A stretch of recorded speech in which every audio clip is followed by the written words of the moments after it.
하나님 말씀 말라기서 1장 1절에서 14절 말씀입니다.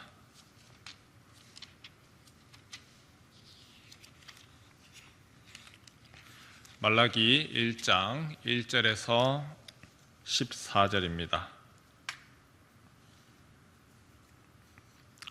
여호와께서 말라기를 통하여 이스라엘에게 말씀하신 경고라.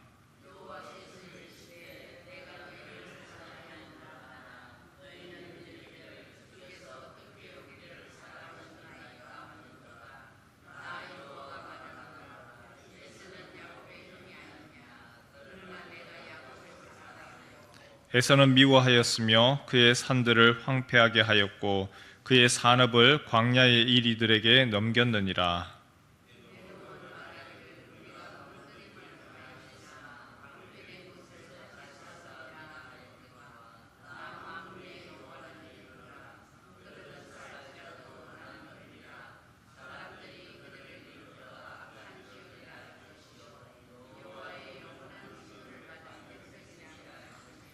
너희는 눈으로 보고 이르기를 여호와께서는 이스라엘 지역 밖에서도 크시다 하리라.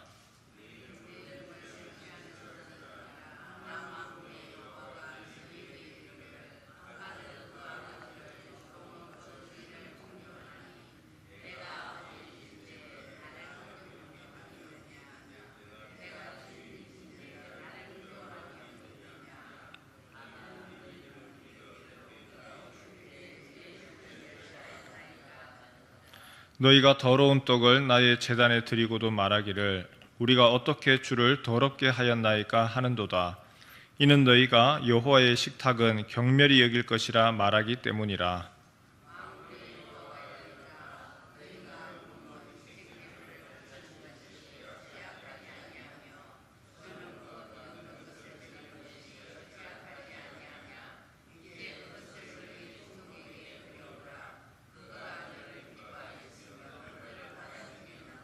만군의 여호와가 이르노라. 너희는 나 하나님께 은혜를 구하면서 우리를 불쌍히 여기소서 하여 보라.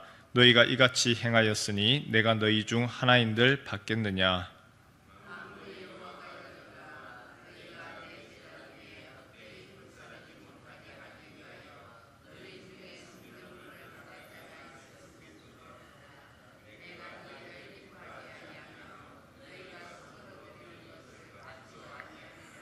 만군의 여호와가 이르노라. 해 뜨는 곳에서부터 해 지는 곳까지의 이방 민족 중에서 내 이름이 크게 될 것이라.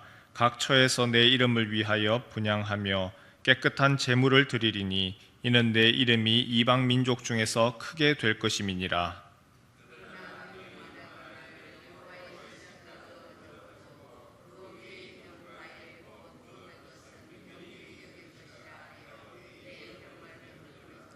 만군의 여호와가 이르노라. 너희가 또 말하기를 이 일이 얼마나 번거로운고 하며 코웃음치고 훔친 물건과 저는 것, 병든 것을 가져왔느니라. 너희가 이같이 봉헌물을 가져오니 내가 그것을 너희 손에서 받겠느냐. 이는 여호와의 말이니라. 짐승 떼 가운데에 수컷이 있거늘 늘 그 서원하는 일에 흠 있는 것으로 속여 내게 드리는 자는 저주를 받으리니 나는 큰 임금이요 내 이름은 이방 민족 중에서 두려워하는 것이 됨이니라. 만군의 여호와의 말이니라. 아멘. 우리가 드디어 이제 구약 성경의 마지막 말라기서에 도착을 했습니다. 말라기서 에스라가 느헤미야가 성전을 건축한 이후에 새로운 희망과 소망이 생겼습니다. 하나님이 함께 하시고 다시 다윗의 나라가 될 것이라고 하는 희망이 있었습니다. 하지만 그 희망이 시간이 지나면 지날수록 오히려 절망으로 변하더라는 것이죠. 어서속히 무엇인가 새로운 변화, 새로운 일들이 일어나고 예전에서의 그 아름다웠던 그 영광을 다시 회복하면 좋은데 그렇지를 못하니까 신뢰, 소망, 오히려 변하여서 낙담하고 절망으로 나아갑니다. 결국은 하나님에 대한 신앙마저도 흔들립니다. 하나님으로부터 멀어집니다. 그래서 말라기에서는 여러 가지 안타까운 모습들이 나타나지요. 오늘 그 안타까운 모습들을 영적인 질병이라고 명칭을 해봤습니다. 네 가지 영적인 질병의 증상들이 나타납니다. 첫 번째 질병이 무엇이냐? 영적인 무감각입니다. 하나님께서 이스라엘 백성들에게 이야기하시죠. 내가 너희 사랑한다. 내가 너희 사랑한다. 하나님이 사랑한다고 하지만 하나님의 사랑을 받아들이지 않습니다. 하나님이 아무리 내가 너희 사랑한다 하더라도 반응은 하나님이 어떻게 우리를 사랑하셨습니까? 우리 말라기서 1장 2절 한번 볼까요? 여호와께서 이르시되 내가 너희를 사랑하였노라 하나 너희는 이르기를 주께서 어떻게 우리를 사랑하셨나이까 하는도다. 사춘기 반항과 같지요? 하나님이 내가 너희 사랑한다. 그런데 어떻게 우리를 사랑합니까? 그러니까 하나님이 확실한 증거를 이야기를 합니다. 계속해서 읽어보지요. 나 여호와가 말하노라. 에서는 야곱의 형이 아니냐. 그러나 내가 야곱을 사랑하였고 에서는 미워하였으며 그의 산들을 황폐하게 하였고 그의 산업을 광야의 이리들에게 넘겼느니라. 이삭의 두 명의 아들이 있지요. 첫째 아들이 바로 에서이고 둘째 아들이 야곱입니다. 그런데 하나님이 첫째 아들이 아니라 둘째, 내가 야곱을 사랑했다. 내가 이스라엘 백성들 너희를 사랑했다. 에서에 대해서는 그 에서의 후손인 에돔에 대해서는 그들이 아무리 성을 쌓고 건설을 해도 내가 그들을 헐어버리겠다. 내가 너희를 사랑한 거다. 두 번째 하나님이 이야기를 하시는데 내가 너희를 사랑한다 라고 하는데 가만히 보십시오. 영적인 반항심이 가득합니다. 사춘기 아이들 부모님이 사랑한다 하더라도 계속해서 튕겨내는 거죠.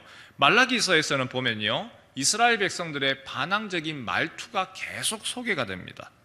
1장 6절 한번 볼까요? 내 이름을 멸시하는 제사장들아, 나 만군의 여호와가 너희에게 이르기를 아들은 그 아버지를 종은 그 주인을 공경하나니 내가 아버지일진데 나를 공경함이 어디 있느냐? 내가 주인일진데 나를 두려워함이 어디 있느냐 하나 너희는 이르기를 우리가 어떻게 주의 이름을 멸시하였나이까 하는도다. 하나님이 너희가 나에 대해서 공경하지 아니하고 나에 대해서 두려워하지 않는다. 하나님이 이야기를 하시는데 오히려 사춘기 아이들처럼 우리가 언제 하나님한테 멸시했습니까? 우리 잘한 거 아닙니까? 또 한번 볼까요? 1장 7절도 보면 너희가 더러운 떡을 나의 제단에 드리고도 말하기를 우리가 어떻게 주를 더럽게 하였나이까 하는도다. 이는 너희가 여호와의 식탁은 경멸히 여길 것이라 말하기 때문이라. 말이라고 하는 것이 그 사람의 마음을 표현하는 것이죠. 말을 하지 아니하면 그 사람이 어떤 생각을 가지는지 알 수 없습니다. 그런데 말을 하는 동시에 그 사람의 생각이 표현됩니다. 하나님이 잘못에 대해서 지적을 합니다. 너희들 돌이키기를 원한다. 내가 너희를 사랑하는데 하나님이 어떻게 우리를 사랑했습니까? 너희가 나를 공경하지 아니하고 두려워하지 아니한다. 우리가 언제 하나님을 멸시했습니까? 계속해서 나오는 것은 자신들의 허물에 대해서 우리가 잘못했는 거 하나님 말씀하시는 거 맞습니다. 우리가 다시금 돌아가겠습니다 하는 것이 아니라 마치 반항기 있는 사춘기 아이들처럼 계속해서 반항하는 모습이 나타납니다. 세 번째 한번 보면은요, 또 어떤 모습이 있느냐 하면 영적인 부주의함입니다.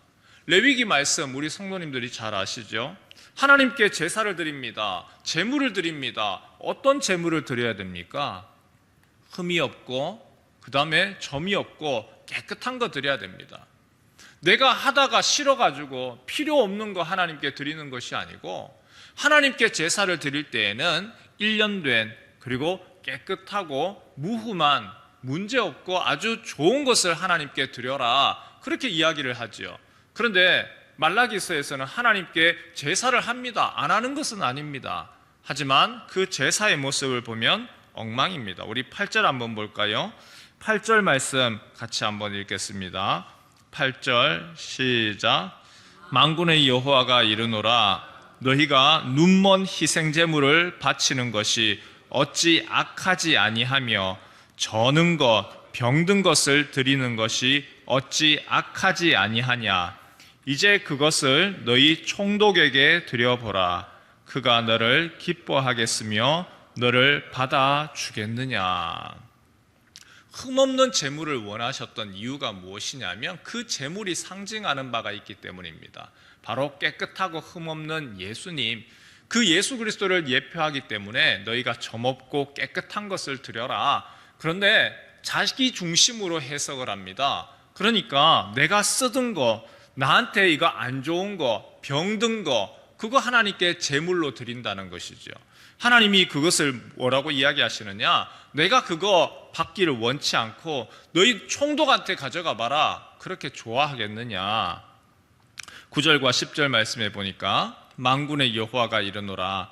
너희는 나 하나님께 은혜를 구하면서 우리를 불쌍히 여기소서 하여 보라, 너희가 이같이 행하였으니 내가 너희 중 하나인들 받겠느냐? 만군의 여호와가 이르노라. 너희가 내 제단 위에 헛되이 불사르지 못하게 하기 위하여 너희 중에 성전문을 닫을 자가 있었으면 좋겠도다. 내가 너희를 기뻐하지 아니하며 너희가 손으로 드리는 것을 받지도 아니하리라. 내가 너희 재물이 싫어서 너희 중에서 누가 성전문을 오히려 닫았으면 좋겠다. 안타까운 것 중에 하나가 이게 참 어른 세대와 그 다음에 이제 새로운 젊은 세대에 이렇게 갭이 존재를 합니다. 생각에서의 다르고 또 다 모든 것이 뭐 어른들이 다 좋은 것도 아니죠. 젊은 사람들이 다 못한 것도 아닙니다. 그런데 하나님께 드리는 그 마음, 헌물을 하고 헌금을 하는 모습들은 참 가만히 보면 어른들을 따라가지를 못하죠. 코로나 때에 제가 깜짝 놀랐던 것 중에 하나가 코로나 때에 비대면 예배를 했습니다. 그때에 예배에 참석을 못하고 그럴 때에 젊은 세대들은 그냥 와서 예배하고 하나님께 헌금합니다. 하지만 참석 못했으니까 그걸로 그냥 패스 지나가요. 하지만 어른들은 그렇게 하시지 않죠. 그때 드렸어야 되는 건 내가 비대면이지만 하나님께 드릴 거 다 준비해서 한 달 만에 왔습니다 하면서 예물 드립니다. 그것뿐만이 아니라 헌금을 하는 마음이 다르죠. 하나님께는 제일 좋은 것을 드려야 됩니다. 제일 귀한 것을 드립니다 라고 하는 그 마음이 있습니다. 쓰던 거 그리고 나한테 필요 없는 거 그거 하지 않죠. 그런데 제가 한번 본 적이 있습니다. 교회에 무슨 필요가 있어서 이런 일이 있었는데 우리 교회가 아니고요. 자기 집에 안 쓰는 거 있습니다. 그런데 안 쓰는 게 보니까 고장 난 거예요. 여러분 우리가 사회에서도 기부하라고 할 때에 그거 고장난 거 기부하는 거 쓰레기라고 난리 나는 거죠. 그런데 하나님께 드리는 그 마음이 이미 그가 말로서 표현이 되어지는 것이고 하나님께 드리는 것을 통하여서 이미 표현이 되어지는 겁니다. 그분이 정말 귀한 분이라면 내가 쓰던 거 나한테 필요 없는 거 그렇게 하겠습니까? 가장 좋은 것을 드리는 것이 당연한 거죠. 결국은 마음의 문제이고 마음의 표현, 이미 영적인 질병에 걸렸다는 겁니다. 마지막으로 예배를 경멸합니다. 우리 13절 말씀 같이 한번 읽을까요? 13절입니다. 시작. 만군의 여호와가 이르노라. 너희가 또 말하기를 이 일이 얼마나 번거로운고 하며 코웃음 치고 훔친 물건과 저는 것, 병든 것을 가져왔느니라. 너희가 이같이 봉헌물을 가져오니 내가 그것을 너희 손에서 받겠느냐? 이는 여호와의 말이니라. 제사를 드리는 제사장들도 우습게 여깁니다. 코웃음 칩니다. 병든 것, 저는 것 가지고 와도 모른 척 해주는 겁니다. 그리고 오늘 보시는 것처럼 하나님께 가져왔는 것, 병든 것뿐만이 아니라 훔친 물건, 그거 가지고도 하는 겁니다. 우습게 생각을 합니다. 오늘 우리 시대도 예배하는 거 참 중요하다라고 하면서도 점점 어떤 생각들이 있느냐 하면 친구하고 약속하고 여행 가고 하는 것이 이것이 우선이 되었습니다. 주일을 무조건 본교에서 예배해야 됩니다. 그렇게 할 수는 없죠. 하지만 여행을 갔습니다. 그곳에서 하나님 앞에 예배하십니까? 그렇지는 못하잖아요. 여행 갔을 때는 패스 하는 것이 오늘 우리의 상황이죠. 부흥이 일어나면 부흥이 하나님께서 부으시는 그 은총으로 말미암아 부흥이 일어나면 사람들의 마음이 하나님을 향한 갈망이 일어나고 예배하는 것을 기뻐하고 좋아합니다. 예배하는 시간을 찾아옵니다. 그런데 지금은 어떻습니까? 붕괴한다고 해서 사람이 오지를 않죠. 붕괴한다고 하더라도 관심이 없습니다. 주일날 예배 시간 몇 분 딱 지나면은 바로 시계 보고 끝났는데 라고 하는 상황이죠. 다른 것이 아니고 내가 그만큼 하나님의 말씀을 사모함이 없다라고 하는 우리의 마음의 상태를 표현하는 것입니다. 영적인 질병 4가지였습니다. 말라기서뿐만이 아니라 오늘 우리 시대의 모습하고 참 흡사합니다. 무감각, 반항, 부주의, 경멸. 그런데 하나님이 여기에 대해서 뭐라고 이야기하시죠? 너희가 거기에 대해서 돌이켜라, 돌이켜라, 그리고 돌이켜라. 그런데 돌이켜라고 사자를 통하여서, 선지자를 통하여서 말씀하시는데 그걸 돌이키지 아니할 때에 어떻게 하시는가? 우리 14절 말씀 같이 한번 읽을까요? 14절입니다. 시작. 짐승떼 가운데에 수컷이 있거늘 그 서원하는 일에 흠 있는 것으로 속여 내게 드리는 자는 저주를 받으리니 나는 큰 임금이요 내 이름은 이방 민족 중에서 두려워하는 것이 됨이니라. 만군의 여호와의 말이니라. 하나님은 어떤 분이시냐 하면 눈 감은 시각장애인이 아니고 못 보시는 분도 아니고 하나님 다 알고 계시고 오히려 큰 임금이라고 했습니다. 하나님이 큰 임금이라. 그때만 아니라 지금도 여전히 큰 임금이라. 얼마든지 은혜를 베푸시기도 하고 하나님이 얼마든지 또 심판하실 수 있는 권세를 가지고 계시는 분이 하나님이신데 우리가 그 큰 임금 앞에서 어떤 모습으로 서야 할까요? 하나님이 비추시는 은혜의 해를 기대합니다. 그 얼굴빛을 기대합니다. 하나님이 우리에게 주시고자 하시는 그 은혜를 사모합니다. 그 마음으로 있어야 되는데 오히려 하나님이 보실 때 안 되겠다, 저 인간 저건 못 쓰겠다 라고 하시면 그 인생은 정말 큰일 나는 것이죠. 망하는 것이죠. 주님 앞에서의 그 큰 은혜를 받아 누리는 성도 되시기를 축원합니다. 주께서 그의 얼굴빛을 향하여 드사 은혜 베푸시고 평강 주시는 그 은총을 누리는 우리 모든 성도 되시길 주님의 이름으로 축원합니다.